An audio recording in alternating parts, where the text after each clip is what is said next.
What's up, everybody? Welcome to episode 39 of the Blue River Bow Hunting Podcast. I got a really cool guest on with me this week. You've heard the other side, his partner in the O2 podcast, but Andrew Muntz from Ohio. What's going on, man? What's up, Brett? Not too bad. I think the last couple of times you've seen me, I've had about 5 too many beers in me. I don't know. I probably was with you and probably don't remember anything different. I mean, you were sober as far as I remember. Yeah. We'll take that into effect. There you go. But for anybody that doesn't know you or listen to your show, introduce yourself a little bit.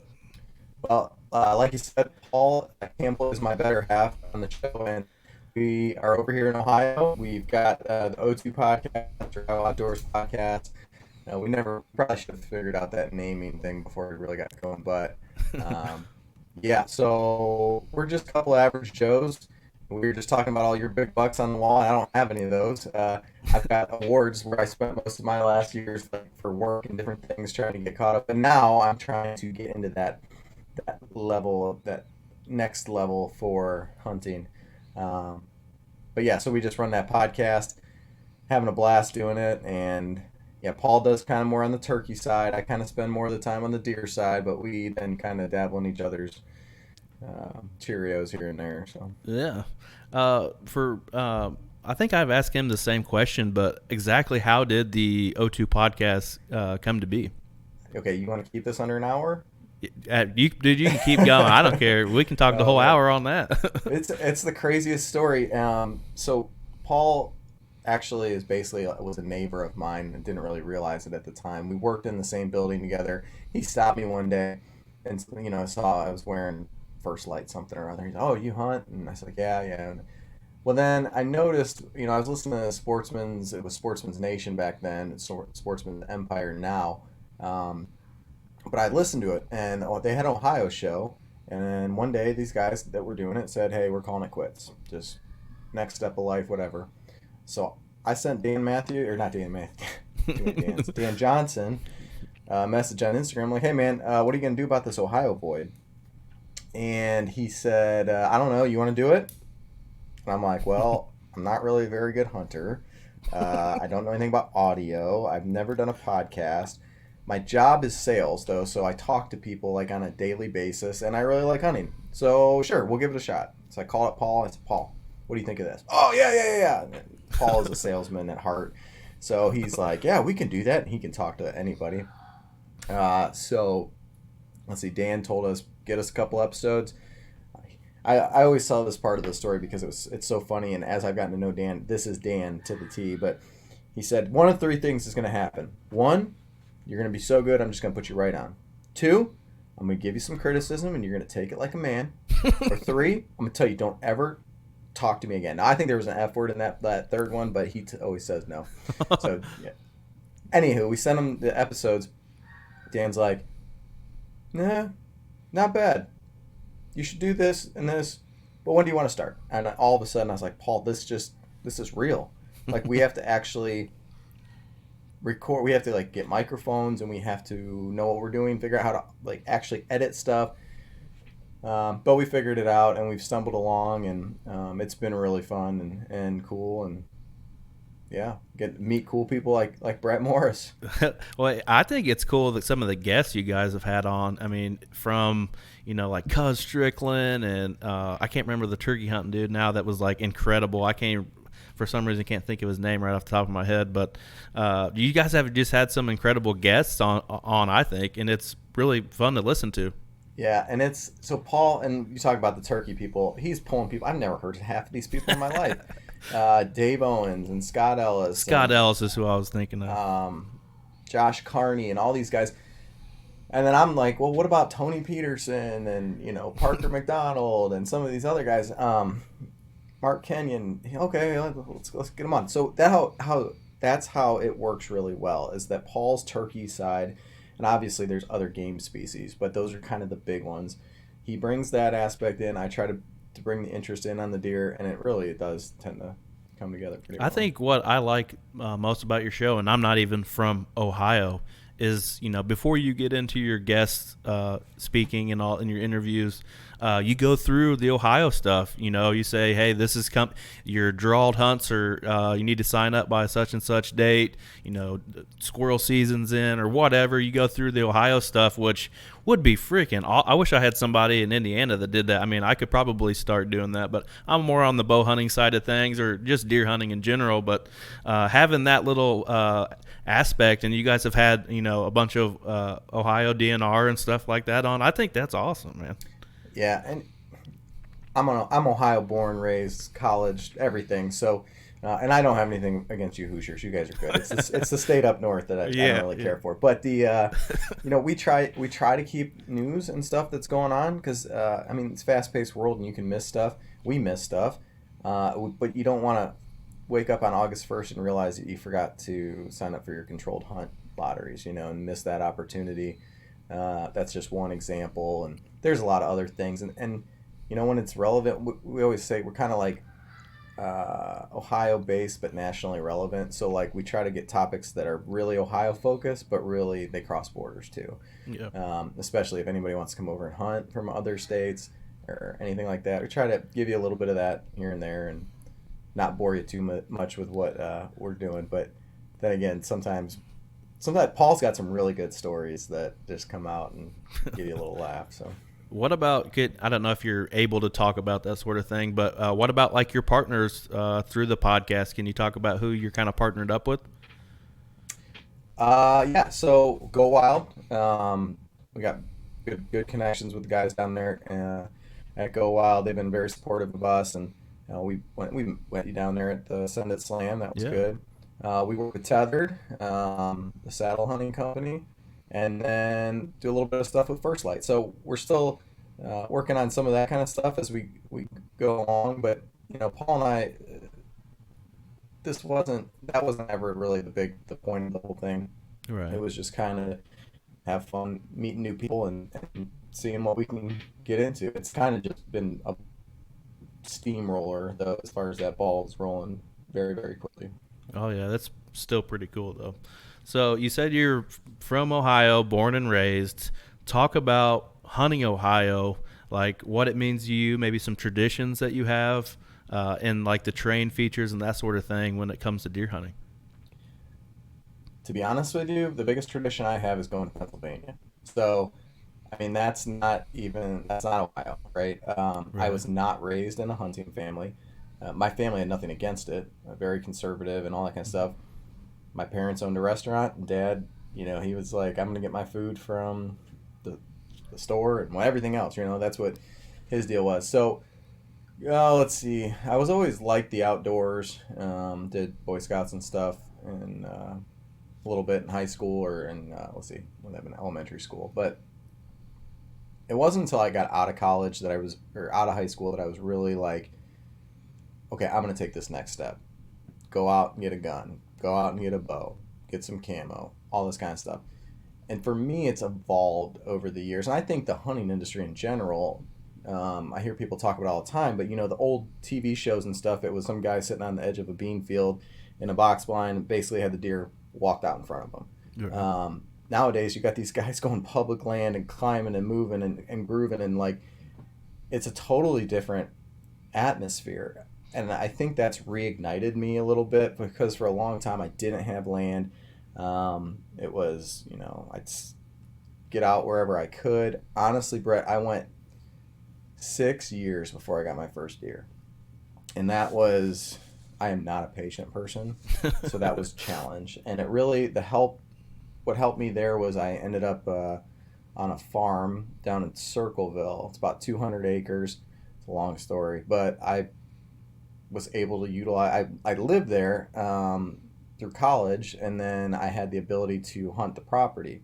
So it wasn't, I spent a couple years out there without anything, and then it was one deer drive that all of a sudden, next thing you know, I had 2 does down in the matter of 5 minutes, and I was like, oh my God, like I've been waiting for this for years. But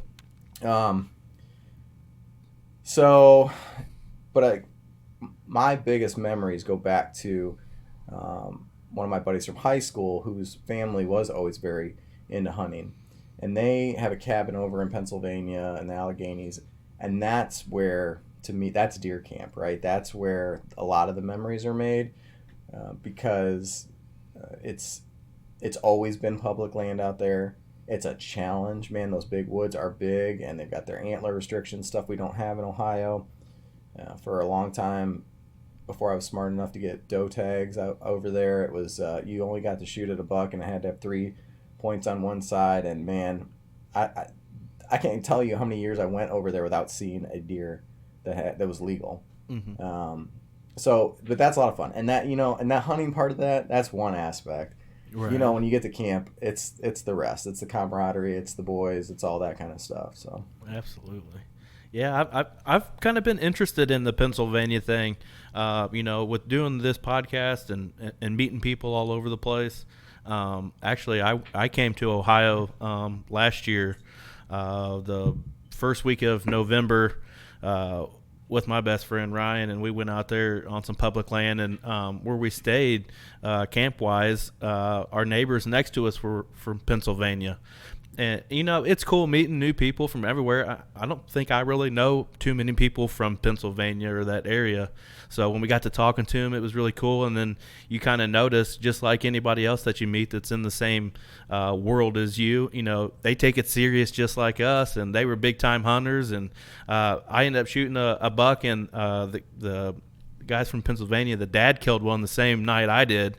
So it was like the first couple of days when we rolled back into camp, we don't have nothing. We didn't really see much today or whatever. And then we both roll into camp at the same time, like, yeah, we got one now. Awesome. But it was fun. I would love to check out Pennsylvania. I heard that back in the day they used to have some crazy laws where you, as long as you're not on whatever, you could just kind of like walk from property to property.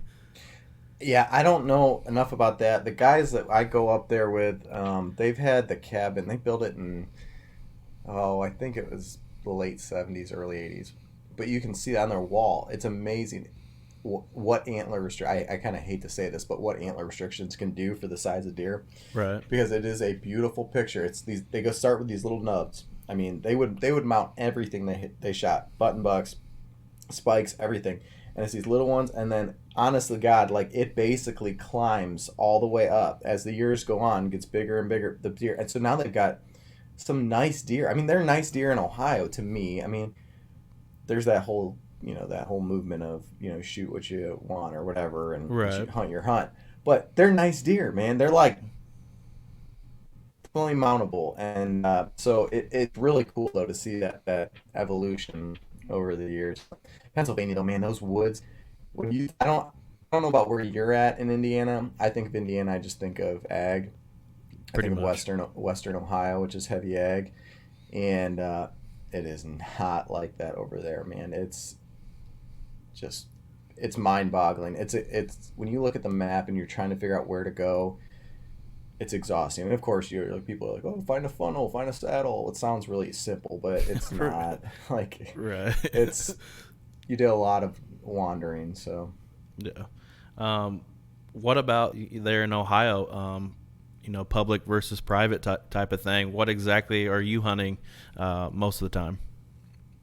It's funny. Me and my 6-year-old, we had this conversation this morning, asking me, or maybe it was my daughter. She's 8. Anywho, last year I got 2 on public and 2 on private, and nice. They were all does. Okay, and we joke I'm the doe killer. Doe killer.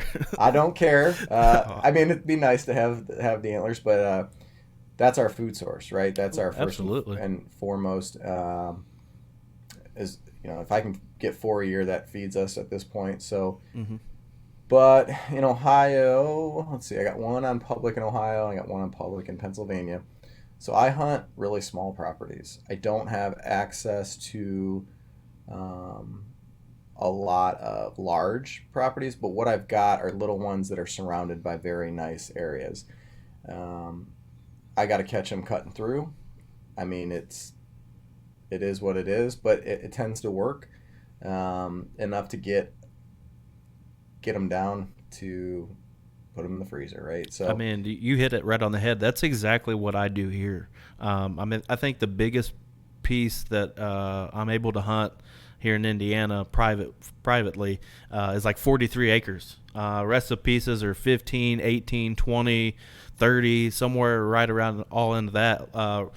And you would be surprised what can come off some of those smaller properties. And like you said, you hunting public too, bouncing around, not putting too much pressure on a place, knowing if you're chasing some big deer, knowing what deer are where for the most part by using your cameras and stuff. And those smaller properties go overlooked, man. You can kill some fucking giants on a 2-acre piece. You know what I mean? And like two of them, or the two little ones that I hunt here, are basically untouched around. So they're in a very safe area where they're not going to get hunted, and they cross over just into my areas, and it's like boom. The other thing I was just going to say though, when it comes to Ohio and public, if anybody is familiar, I think we've got like 2.5% of the state is huntable public land. So it's like nothing. Right. And most of it's in southeast Ohio. Mm-hmm. Any good public land for me is at least an hour drive. Most of it's even further. Yeah. And that makes a challenge, right? So. Mm-hmm. Yeah. I talked on a couple episodes before this, I think. I think it was actually with Braden from Go Wild.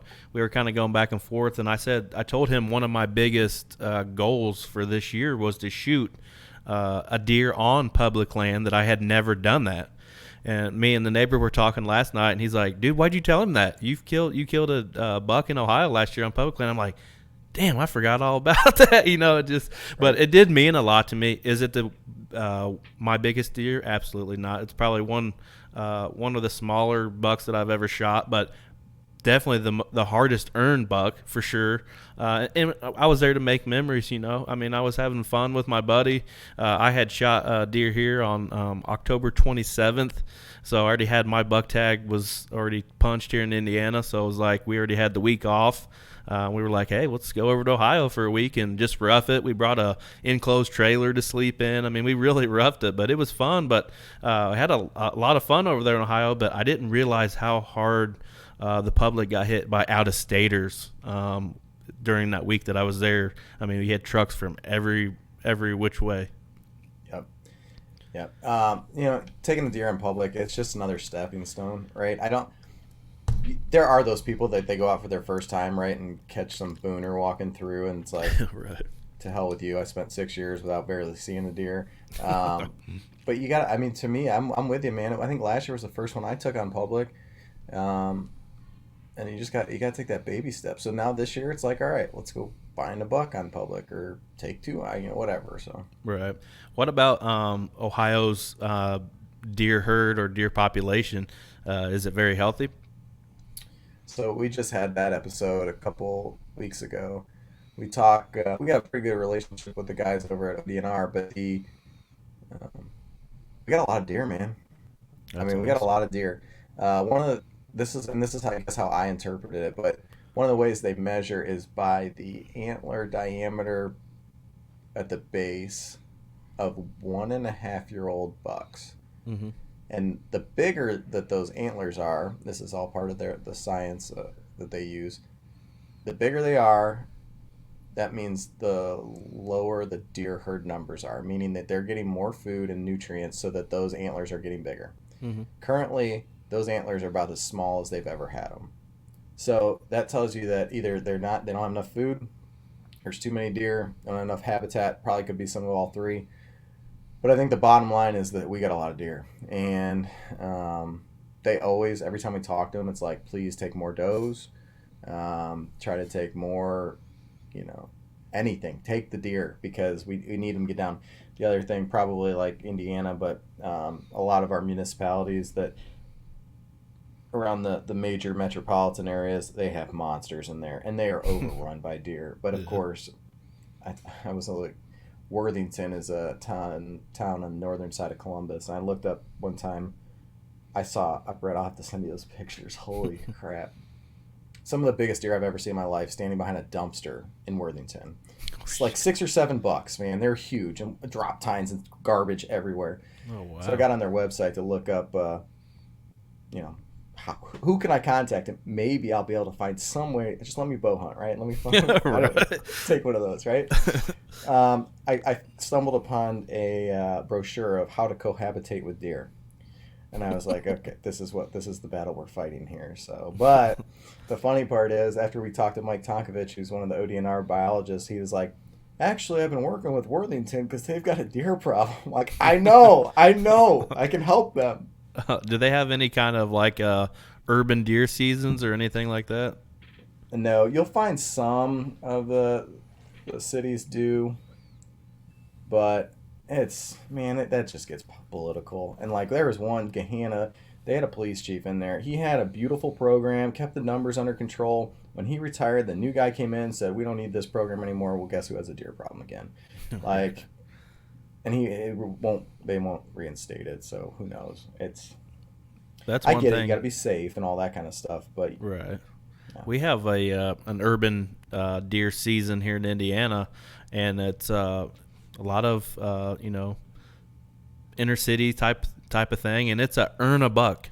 So if you go in there and hunt these zones, and you shoot a doe, you earn an extra buck for the state. Obviously, it has to be killed in the urban property. But I've seen some guys take some absolute giants, basically almost downtown Indianapolis. I That's mean, awesome. absolutely monsters, 180s, 190s deer.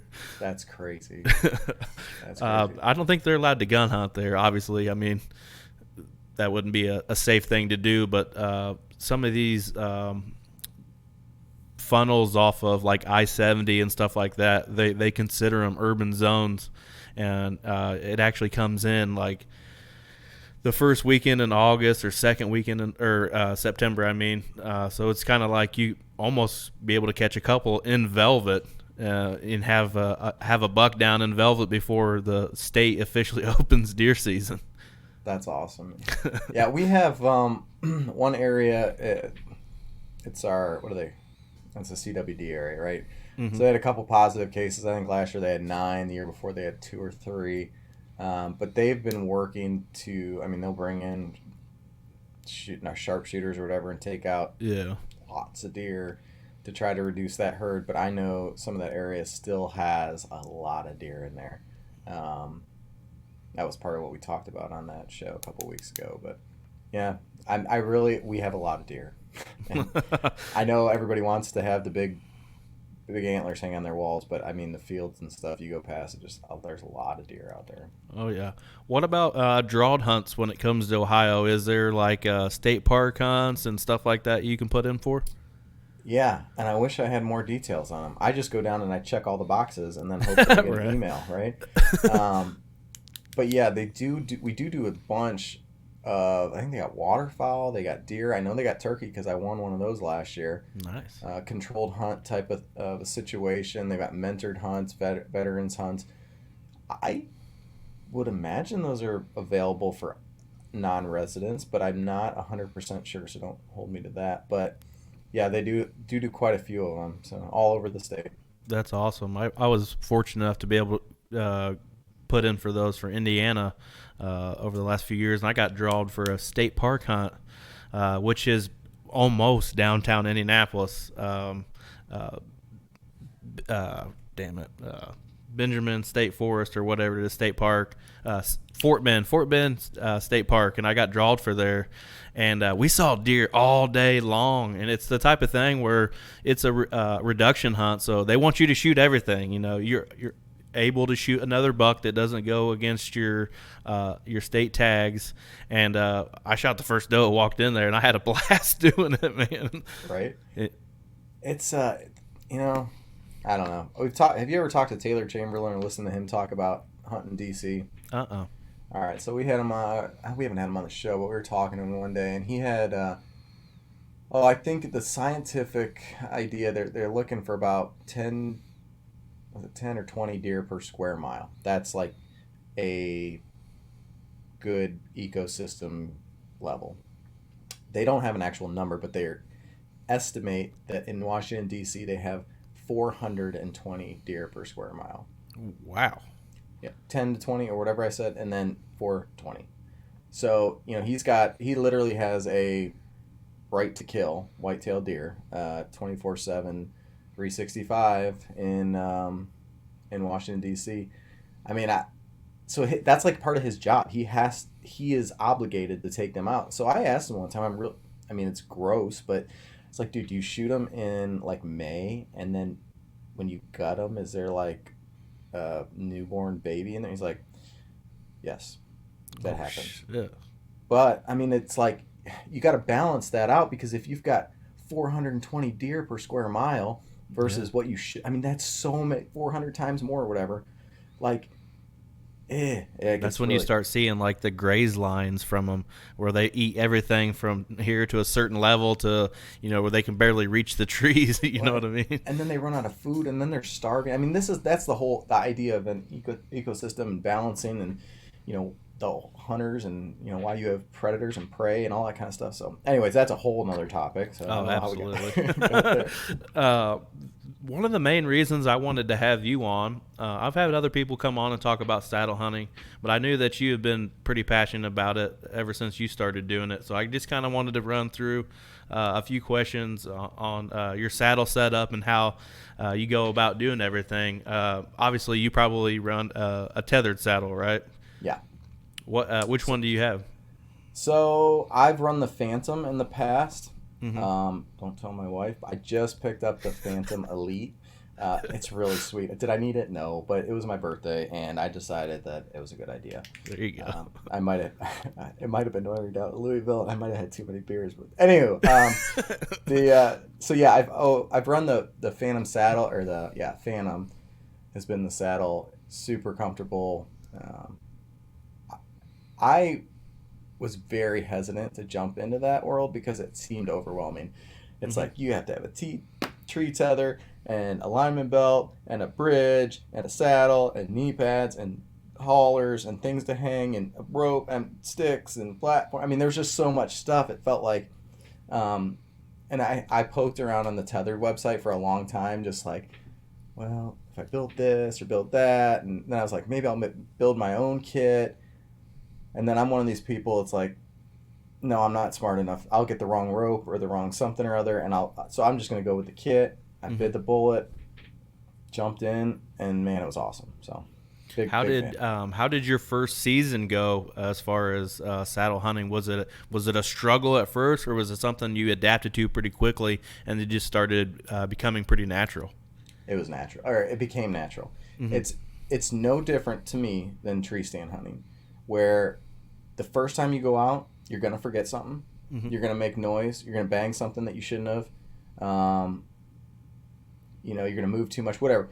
You know how you have to get out there and sit a couple times before you're back in that groove? That's all it is. And so once I got the feel for what I needed to take, how to pack it, where stuff was on me, mm-hmm. it was beautiful. And then, trying to think, we went down, and one of the first times out with it, down in public land in the dark in the morning, climbed that tree, killed deer like an hour and a half later. That's awesome. So it works, right? Now, that was stupid dumb luck because I didn't scout that area. The biggest concern I had that morning was making sure my tree was alive, because I'm like, you don't think about that, right? Right. I'm gonna go out in the woods, and unless you've really pre-scouted and you've got that tree marked, and then I'm getting out there, and it was windy that day, so I'm like, I'm not climbing a tree that's dead. We got enough ash trees and stuff around here. I don't want to get on the wrong one. So I had to find one. I'm like, got my flashlight up in the air, trying to find one that had leaves on it still. Anyway, that we made that work. But yeah, once you get the hang of it, and like on my private spots, I preset the sticks, mm-hmm. right? And I have a couple platforms, so a lot of times I leave those in the tree. So when I go out, morning, afternoon, whatever, I just shimmy up the sticks, lock in, and I'm ready to go. Yeah, I think that's going to pan out for me too, because everything that we hunt, for the most part, are preset hung lock-ons, and they have climbing sticks. So if it's something where, obviously, the reason why most people get into saddle hunting is they want to be mobile. but maybe in a certain situation, maybe it's early season and you don't feel like, really putting too much pressure on a spot or something like that. That's perfect. Your sticks are already hung. You come in, you get set up. You know what I mean? But I think the thing that's going to be a struggle for me is, like you said, knowing how to pack things in and the way they come in and go out as you go up and come down, because I'm used to just walking into a preset stand and getting in it. So I've been pretty fortunate and lazy, if you will, over the last few years, but we've been successful, so it's just what we know. So I'm really excited to get into this saddle game because I want to be more mobile. There's been plenty of times where we've been hunting a preset stand and it's like, man, we should really have a stand on the other side of this pasture because I've been seeing a lot of deer over there. And it's just like with the saddle, it's like, well, let's go over there. You know what I mean? Exactly. Yeah, and like part of the reason I love it, the preset ones even, is exactly what you're saying. You can sit there, you think you've got a good spot, but all of a sudden you realize the actual funnel is over there. I can pull those sticks down and set up and then come back out later that day or right away, whatever. I don't need a buddy to help me take that ladder stand down and to haul it across and make a ton of noise. You can do it pretty quiet. So that part of it is definitely handy. And I think like the guys at Tethered will tell you, it's not an end all be all. It's a tool. It's a tool for you to have. Even if you like your hang-ons and all that kind of stuff, but if you have that with you and you're like, you know what, I'm gonna go back to my truck, get the saddle, and go hang over there, then you're good. So it's not something that you have to live or die by, but it's definitely handy. Absolutely. What kind of sticks are you running with? I knew you were going to ask me that. A variety. A variety, right? I got you. Spice of life. I've got some Hawk Heliums, I think. Those were the first ones I got because they were relatively inexpensive, and I didn't really know what I was doing. And they're not terrible. Now, I'll preface all this with I'm 5'7", about 170 pounds. So if when Paul goes to get up there, I don't. He's a little bit bigger guy than I am. He might need. Maybe those wouldn't work for him. But so I've got Hawk. I've got a couple of their styles, and then I've got the Skeletors from Tethered. I haven't actually tried those yet. And then I bit the bullet last year and bought Timber Ninja ones, the carbon fiber. Yeah. Which are stupid light, man, and those awesome. are gonna be a game changer, I think, from the mobile perspective, especially getting out on the public. So as far as your setup goes, between the saddle, the sticks, the platform, what do you think people should put the most emphasis on? As in, don't skimp on it. Maybe go ahead and get something nice or something that's maybe more important than the other.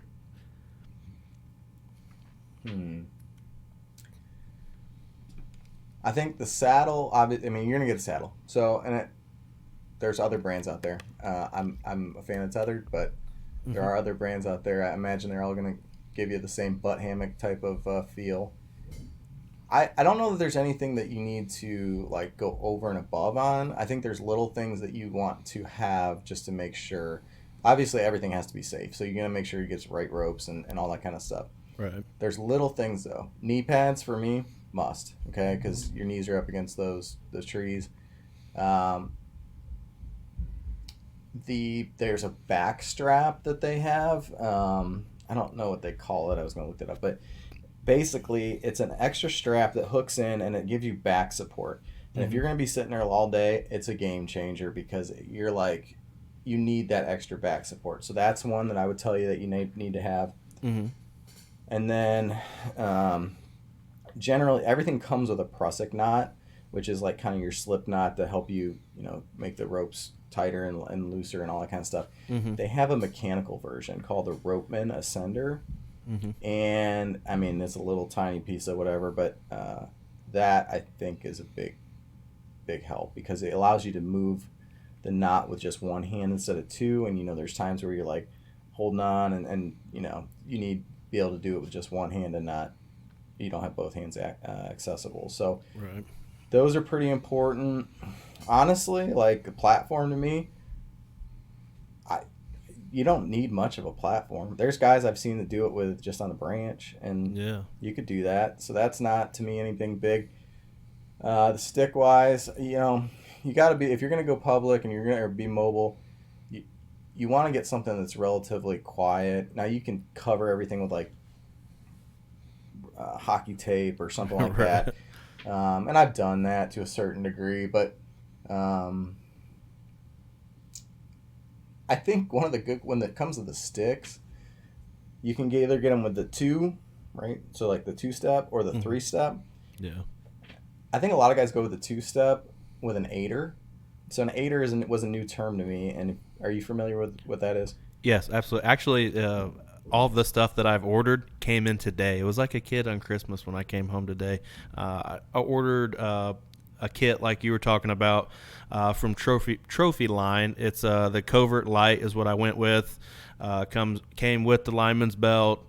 And the tethered. The only thing I'm missing now, because I had or previously bought some sticks, but I bought a couple of those aiders, and definitely a game changer. My sticks are 3 steps, but I'm thinking about, I can't remember who makes it, and it might actually be from Trophy Line where I seen it, but they call it a wingman platform, and it's basically another set of sticks with a small platform on top of the your 3rd step, and I'm thinking about just going with that. Yeah, definitely. And well, yeah, I went back and forth for a while if I wanted 3 steps or 2 steps. I settled on 2, but it really works the same.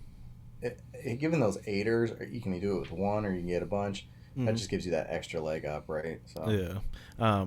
I was lucky enough.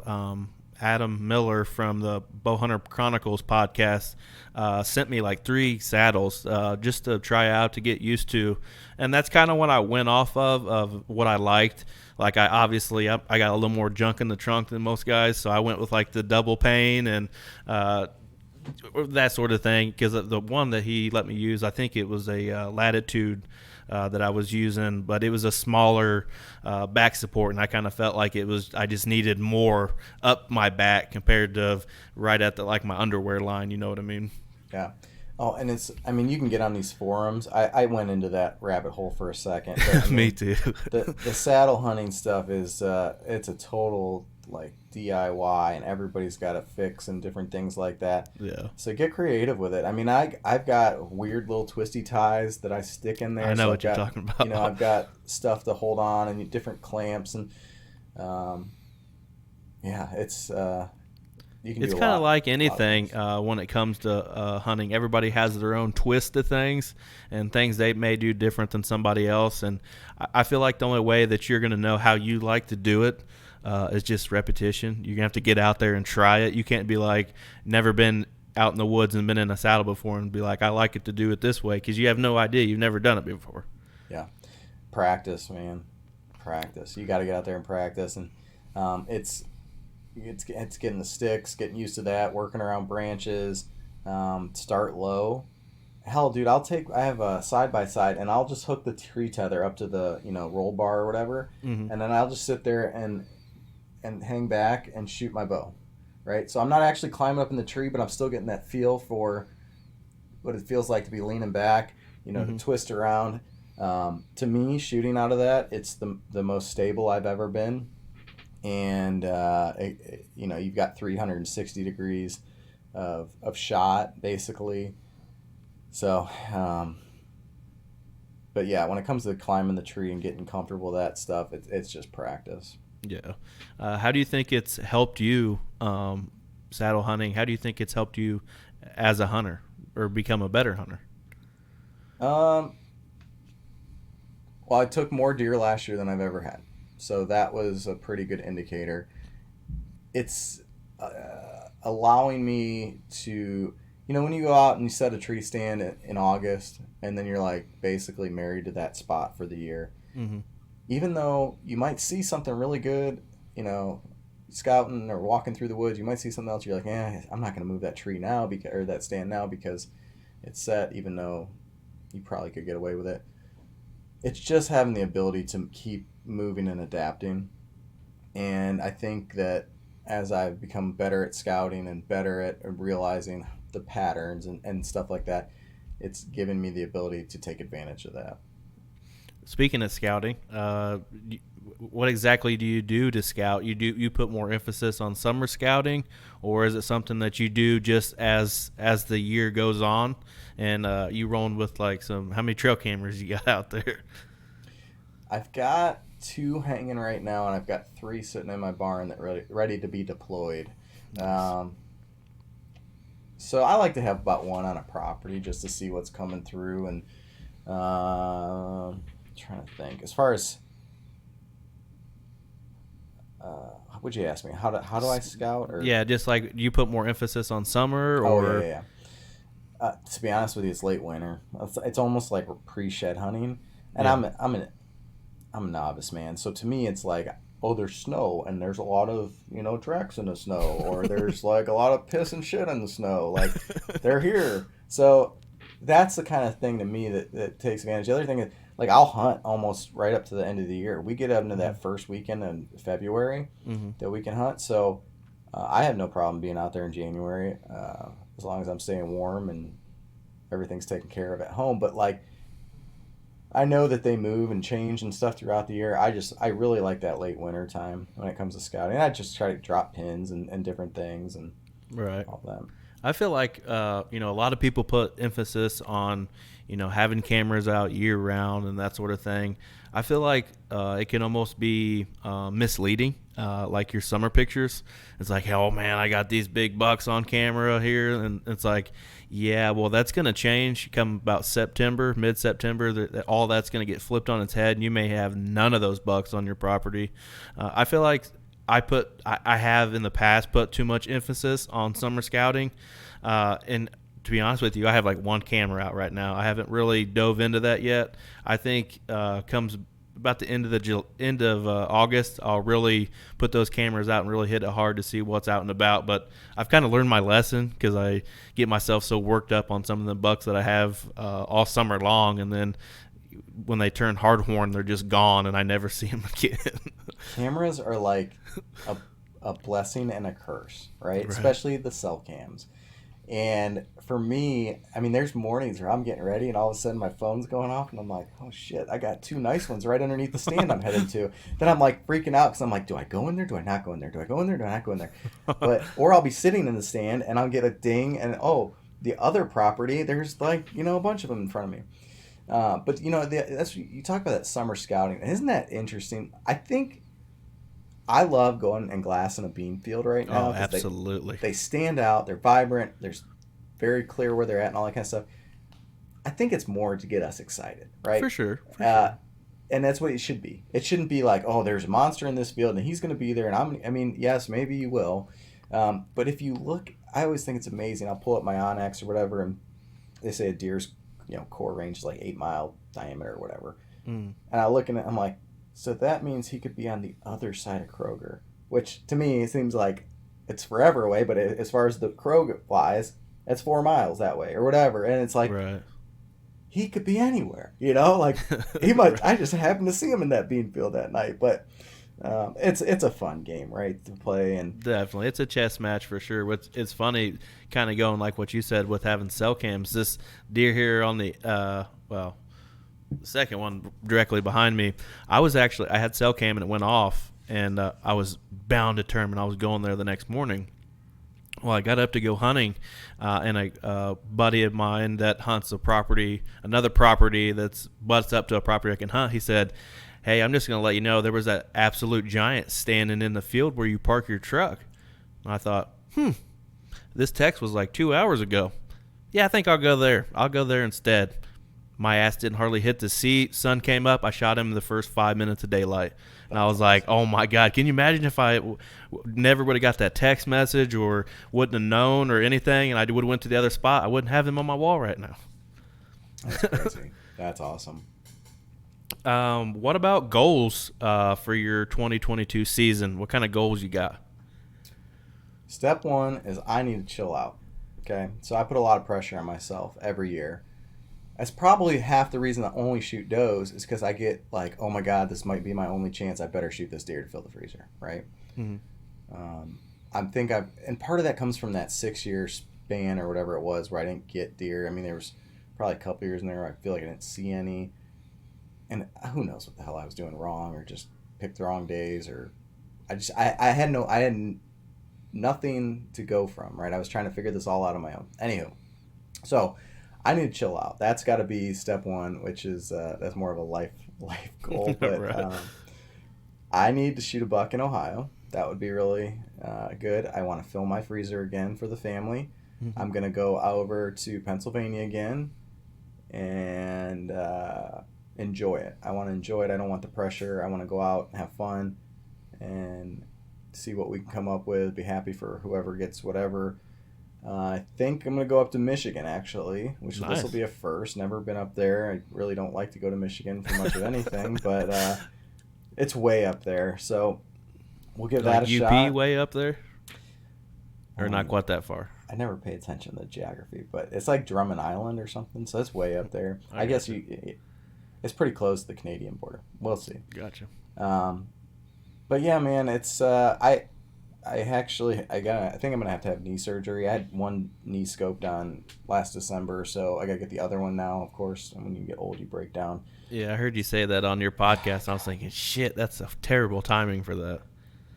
Last year last year the knee was annoying, so I kind of told the doctor, I'm like, I'm gonna put this off until deer season's over, and I don't think he was like, what? You know, who does that? Yeah, we're gonna wait till that's done. But this one, it's much more painful, and so when I was in there, I was like, we're gonna expedite this, and we're gonna get done before deer season starts. So we'll see. But get through that, fill the freezer. That's the goal. Nice. Kind of go back on what you said about putting too much pressure on yourself. Why do you think that you put too much pressure on yourself to begin with? Is it the mentality that we kind of run into nowadays with, like the Outdoor Channel and that sort of thing? Like everybody's got to shoot big deer kind of thing? Or did you just put pressure on yourself because you hadn't really been successful before? Yeah, to be honest with you, I feel like I had a little chip on my shoulder forever. Okay, and it's one of these. When I was in high school playing football, 5'0", 160 pounds, but I was a center. Okay, so I was on the offensive line trying to play with the big boys. We did pretty well, right? So I was There like, you go. check. All right, so then we go into the next thing. It's like, let's keep going, and I've been pretty successful in life to just keep. It's that next up, let's go mentality type of thing. So I think that's some of the pressure. I think I feel bad leaving the family for a lot of times and not coming back with something, and that's the pressure I put on myself when I have to realize, no, this is just kind of like, this is my entertainment, right? This is Right. some movies are better than others, and so that's one thing. When we started this podcast, it was kind of like, oh, now you got this, you better figure out how to kill deer so you can be like everybody else who does it. And it's like, you don't have to do that, right? Nah, It's not. you still got to have fun. But here's the other one, okay? So, as much as I hate to admit this, and I absolutely hate social media, but we do it because we have to, especially in this podcast stuff, I think that's a problem. I think it's a big problem. And you hear about the, mental health issues that young girls struggle with on Instagram and some of these different things. And I get it. And I think guys do too, when it's, all their buddies are sitting there with big deer, or their idols are like, shot this massive one and then this one next week, and it's like, oh, what am I doing wrong? What have I listen to all the podcasts and I read the books and the articles, and what's going on? Like, why can't I do this? I spend a lot of time in the woods, but you can't. It's like fishing. If fish isn't there, it's not going to bite anything. If you're there and the deer's not there, it's not going to happen. So Right. I don't know. It's definitely one of those lessons in life of patience and all that kind of stuff, I think. I understand completely where you're coming from on the social media thing. Like when I finally decided to put a nice setup together for filming and focus a lot on doing that, I would go on YouTube and watch people's stuff, and it's got 17,000 views or something, and I'm watching, I'm like, this is dog shit, like compared to something I'm putting together. And I'm not saying that I'm better than them in any aspect, but like the way I stitch it together and edit it, I felt like it in maybe one sense was kind of better than me just talking into the camera for 15 minutes on YouTube. I was showing how we were messing up or how we were doing good and the things we were doing along the way and stuff like that. And I felt like I put too much pressure on myself as far as filming goes. And then in the last a couple of years, I'm like, fuck it, I'm going to do it the way I want to do it. Whether you want to watch it or you don't want to watch it, that's what I'm throwing out there. And I've had a lot more fun just doing that. When I shot my buck last year, I asked a few people because, like I say, I film 95% of the time, and I asked everybody if they wanted to go hunting after work, and everybody had stuff going on. So I loaded my stuff up, went to this new place. It's about a mile from my house, and went to get out of the car or get out of my truck and get everything put together. And I went to grab that camera bag, and I was like, you know what? Screw this. I put the camera bag back, said I'm going to go out there and just sit and have a good time and enjoy myself in the woods. And what do you know? I shoot a deer when I just go back to the basics and as into having a good time. Yeah. No, that's a great point. And I know that the social media and stuff has made it worse, but there's always been that guy. We got a guy at deer camp. He kills me. I'm trying to think. Pennsylvania to me is a very difficult place to hunt, but he had spent a total of probably 30 or 40 minutes over 2 years in the woods and killed the 2 biggest bucks in camp those years. Wow. And then they'd gone out to Idaho that one of those years, and he was like one of the only guys that actually saw an animal, and it was this big 6x6 elk. So you're always going to have those guys that are going to kill them no matter what, right? Yeah. But yeah, the social media definitely doesn't help. And a big shout out to like those guys at the Okayest Hunters. Oh, absolutely. Oh yeah, Eric's love a good that dude. message, man. That's what that makes me. That makes me happy to just think about it that way. So absolutely, I love Eric and everybody over there. They seem like they really have a good time, and they don't let most people get to him. But there is a few times where he said, screw it, this guy's getting under my skin. I gotta let him have it, and you can't eat the horns and all that kind of stuff. But that definitely needs to be reiterated because imagine, I've said this before on here, I think, imagine back in the 80s or the 70s or something like that. Put yourself in like maybe the northern woods of Wisconsin or Michigan or something like that, real heritage rich kind of thing. And you tell, your granddad, hey, I don't want to shoot him because he's not a 130. They smack the shit out of you for that. I mean, they shot everything that walked and went back to the camp and had them all hung up drinking whiskey till 3 o'clock in the morning and then did it again. Right. And I think we need to get back to the old roots of hunting instead of having this big social media presence in the hunting industry. Yeah, I'm with you, man. I'm with you. The old buck poles, right? They used to hang them up and everybody walk around and see, and So. Even though we say that, but we're both in the the content creating world. We always say, man, I'm no expert. I'll bring the experts onto the show to talk. Yeah, absolutely. And then try to answer questions. So.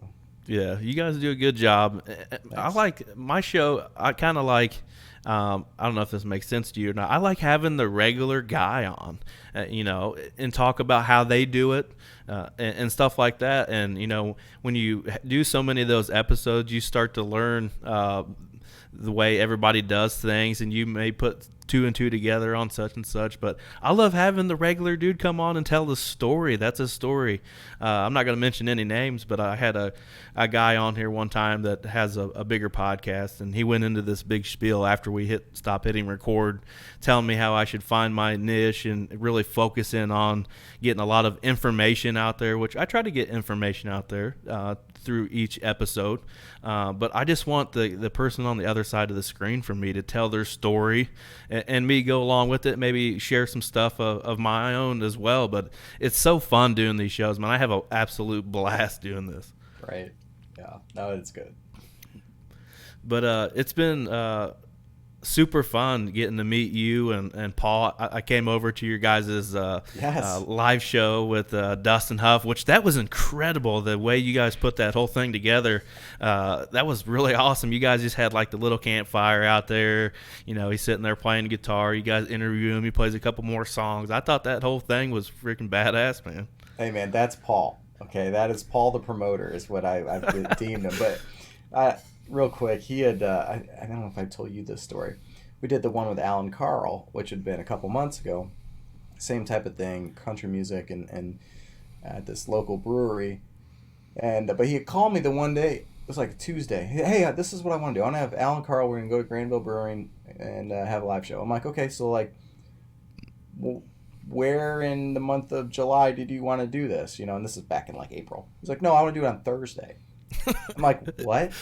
You're gonna put all this together? Well, yeah. I've been talking to Alan, and I just call up the guys at Granville and see. 36 hours he had this whole thing put together. His brother's there. He got all the speakers and the audio and this and that. And I'm like, whatever, Paul. Like, I'm a person that has to have my calendar planned out as far out as I can see. Too. And here he is, just like flying by the seat of his pants. And that's why it works, right? So. Yeah. That's something that I've kind of, when I listen to your guys' show, and I try to do it a little bit myself, I'm almost jealous that you guys have like a permanent co-host that's on there with you to bounce back and forth, because when you do so many shows with that other person, you learn how to talk with them and get the bouncing back and forth, that kind of thing. I've had my neighbor, he co-hosts, be the episode before this, 38. I have my buddy Ryan and some other guys that we hunt with. Some of them pop in and out doing co-hosts with me, but I kind of wish I had like a permanent co-host with me to do this every week, because I think it would just be fun and create a whole nother kind of buzz with the show. It helps for sure, right? Especially when you run out of a question or your mind goes blank and then they pick it up. I've had to do a couple of them by myself, or Paul's done one or two by himself, and it's a different dynamic. That's almost more frightening than anything. So. Well, if you ever need a co-host one time, hit me up, buddy. I'll do it with you. There you go. I may not be from Ohio, but I can still talk some deer hunting. There's really not that much difference between Ohio and Indiana. Let's be real. Right. So. Well, man, it's been a pleasure having you on the show. I'm definitely going to get you back on at some point, maybe to hear wrap your season up at the end and see how everything turned out for you on your trips and everything like that. But I appreciate you coming on, and tell everybody where they can find you and the show at. Thanks for having me there, Brett. Actually, it was funny. My wife's like, I told her we had to do a recording. She's like, wait, they're recording you? Why? I'm like, I know, okay. But we are on Instagram. It's the.o2.podcast.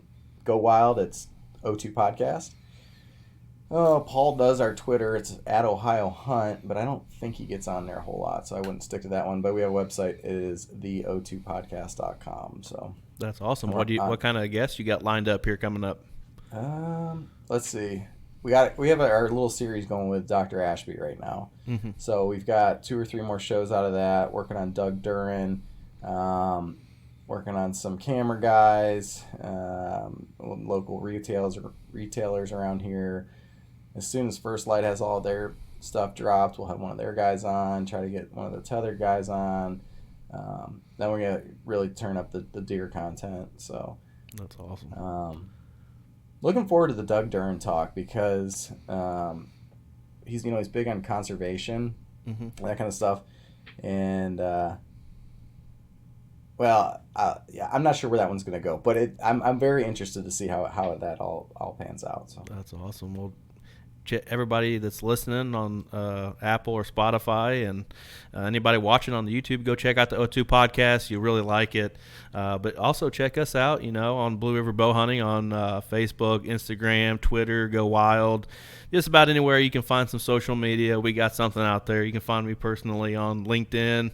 If you want to chat on there, I'm open all the time. But everybody have a good rest of your week, and we'll see you next time.